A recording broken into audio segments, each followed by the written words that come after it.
You wake before sunrise because someone is pounding on your door. Not a friend, not a merchant. A local official has arrived with a wooden tablet bearing your household record. Your name is on it. So is your age, your family, your status, and the labor your household may owe the state. It is around 215 BCE, only a few years after Qin Shi Huang has conquered the rival kingdoms and declared himself first emperor. The wars that divided the land are supposed to be over. The roads are being joined. Weights, measures, coins, and official writing are being brought under one imperial system. But peace does not mean freedom. By sunset, you may already have broken a rule you did not know existed. Would you last a single day? Your home is not a palace courtyard filled with silk robes and bronze lamps. You are far more likely to live in a farming settlement because grain and human labor are the foundations of Qin power. Your walls may be built from packed earth, wood, reeds, or other local materials. Your floor is hard. Your bedding is simple. Smoke from a small cooking fire clings to the room. Breakfast is not a banquet. You may eat a thin grain porridge, perhaps made from millet in the north, with beans, vegetables, or preserved foods when they are available. Meat is valuable. For an ordinary household, it is not an everyday expectation. The meal must give you enough strength to work, but it is not designed to make you comfortable. Then you step outside. The first danger is not a tiger. It is not a bandit. It is paperwork. Qin rule depends on knowing who you are and where you belong. Historian Charles Sanft has examined how Qin registration and communication made state power visible in ordinary communities. Your household is not simply a private family. It is an administrative unit. Officials can record adult men, property, taxes, service obligations, and changes within the household. Local communities may be organized into groups whose members are expected to watch one another and report serious wrongdoing. That means your neighbor is also part of the system surrounding you. Would you trust the man living beside your field if he hides a fugitive, steals government property, or fails to report something important? The consequences may not stop with him. Qin legal documents show forms of collective responsibility, especially within organized groups. The exact rules vary by situation, but the message is clear. Silence can become dangerous. That fear changes ordinary conversation. A careless joke about an official is not automatically a death sentence, despite the most dramatic legends about Qin cruelty. Yet openly resisting orders, hiding people, damaging state property, or giving false information can bring investigation and punishment. You do not need to understand every statute to fear the system enforcing them, and the statutes are detailed. In 1975, archaeologists opened tomb number 11 at Shuihudi in modern Hubei and found more than 1,000 bamboo slips. Many contained Qin laws, administrative rules, model investigations, and practical instructions. These were not later stories written to entertain readers. They were working documents buried with a Qin official. Legal historian Robin D.S. Yates and scholar Anthony Barbieri Lowe have helped reveal how these texts describe a state obsessed with categories, measurements, procedures, and accountability. Officials themselves could be punished for mistakes. Grain had to be measured, tools had to be counted, documents had to be handled correctly. What happens if your name appears beside the wrong number? The morning official may not have come to arrest you. He may have come to assign labor. That can be enough to ruin your day. Qin subjects owed different forms of service, and the state could also use convicts, debtors, soldiers, and displaced populations for enormous projects. You might be sent to repair a road, dig a canal, strengthen a dike, transport grain, build a government structure, or support a military campaign. None of these tasks look spectacular from the ground. They are mud, sweat, aching shoulders, and orders. Historian Brian Lander describes how the Qin state reorganized land and water through human labor. The empire needed ditches cleared, roads maintained, walls repaired, fields expanded, and transport routes kept usable. These routine tasks mattered more to daily life than the famous monuments now printed in history books. You do not see an empire. You see a shovel. The official tells you to report near the road outside the settlement. You cannot simply refuse because the weather is bad or your field needs attention. The state views your labor as a resource that can be counted, assigned, and moved. But your crops do not pause while you are away. Your family still needs food. Seeds still need planting. Weeds still spread. A few lost days can become a poor harvest, and a poor harvest can become debt. Would your household survive the emperor's schedule? At the work site, another official checks names and tools. The Qin bureaucracy is powerful, but it is not magical. Messages are delayed. Records conflict. Supplies go missing. Local officers become tired, frightened, ambitious, or corrupt. Yet the system tries to reduce uncertainty by recording everything. This becomes especially clear at Liye, an ancient Qin county town in modern Hunan. In 2002, archaeologists discovered tens of thousands of bamboo and wooden slips inside an old well. The documents include reports, orders, accounts, population records, mail, and the small frustrations of local administration. Historian Maxim Korolkov has used excavated documents like these to study how Qin officials managed laborers, convicts, movement, and distant territory. The slips do not show a smooth machine. They show people chasing missing information, calculating supplies, forwarding cases, and trying to satisfy superiors. That may be more frightening. A chaotic state can forget you. An organized state can find you. The Qin state is trying very hard to become organized. By midday, your hands are blistered.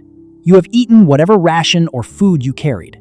Around you are men from different communities, and perhaps people moved from conquered regions far from their original homes. The empire has unified territory, but not everyone feels unified. Anthony Barbieri Lowe has studied Qin policies of forced migration and resettlement. Elite households from defeated states could be relocated. Convicts and other groups could be sent toward frontiers or major construction zones. Populations became pieces in a strategy of control. Imagine receiving an order that does not merely take your day, it takes your home. You are told to move hundreds of kilometers away. Your ancestors' graves remain behind. The local speech sounds different. The climate changes. The officials still expect taxes, work, and obedience. Would unification feel like peace then? The most famous destination for coerced labor stands near Mount Li. Qin Shi Huang's mausoleum was begun long before he became emperor and expanded into a vast funerary landscape. The terracotta army is only one part of it. Archaeologist Duan Qingbo, who led major investigations at the mausoleum, argued that the complex represented an underground version of imperial government. Archaeologists have found warriors, officials, entertainers, animals, workshops, drainage systems, and other elements surrounding the central tomb mound. The emperor did not prepare only a grave. He prepared another empire. If you are sent there, you do not see thousands of finished statues standing beautifully under museum lights. You see clay, timber, pigments, carts, kilns, pits, overseers, dust, and endless repetition. Craftspeople shape bodies and armor. Laborers move earth. Others make weapons, tiles, bricks, and fittings. Your individual life is tiny beside the project. Could you escape? Movement through Qin territory is not as simple as walking away. Roads and checkpoints help armies and officials travel, but they also allow the state to inspect travelers. Official credentials can matter. Your household is registered in a particular place. Leaving without permission may turn an exhausting life into a criminal one. Even if you run, where do you go? Every nearby settlement has officials. Strangers attract questions. Food must come from someone's field. A lone traveler without documents, family connections, or a convincing explanation can quickly become suspicious. So you stay. By late afternoon, the official announces that a tool is missing. The group freezes. Government equipment is not merely a replaceable object. Qin administration treats tools, grain, animals, and materials as accountable state resources. Someone may have to explain the loss. You know you did not take it. That may not be enough. Investigations described in Qin legal manuscripts could involve examining evidence, questioning witnesses, checking wounds, comparing statements, and recording conclusions. This is more procedural than the popular image of random punishment. It can also be terrifying, because a written procedure gives authority a path directly into your life. The missing tool is found beneath a cart. Everyone breathes again, for now. As the sun lowers, you return toward the settlement. You have survived the labor site, but the state has followed you home in the form of standardized measures, official commands, household records, taxes, and expectations of obedience. Even the emperor's inscriptions announce that disorder has ended, because one system now reaches everywhere. Historian Yuri Pines has warned against reducing Qin history to a cartoon of a mad tyrant and helpless victims. Later Han writers had political reasons to explain why Qin fell so quickly. Archaeology also shows competence, planning, communication, and genuine attempts to end generations of warfare. Here is the uncomfortable twist. The Qin system is frightening not because it is completely irrational. It is frightening because much of it works. Standard measures can make trade easier. Common administrative practices can help distant regions communicate.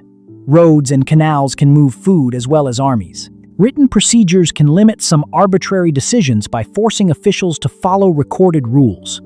The same system that protects a dike can send you to build it.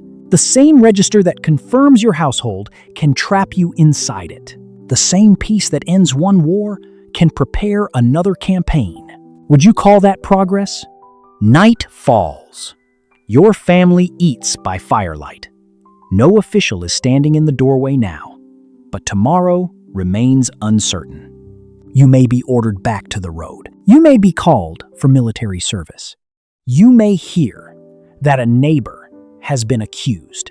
You may learn that your taxes or grain quota are due. You have no newspaper explaining imperial policy.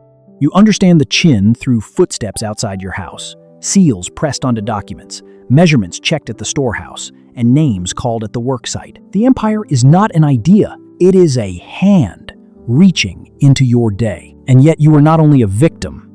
You trade, farm, marry, raise children, honor family obligations, tell stories, consult calendars, observe rituals, and make choices inside the space still available to you. Ordinary life continues, because ordinary people are remarkably difficult to erase.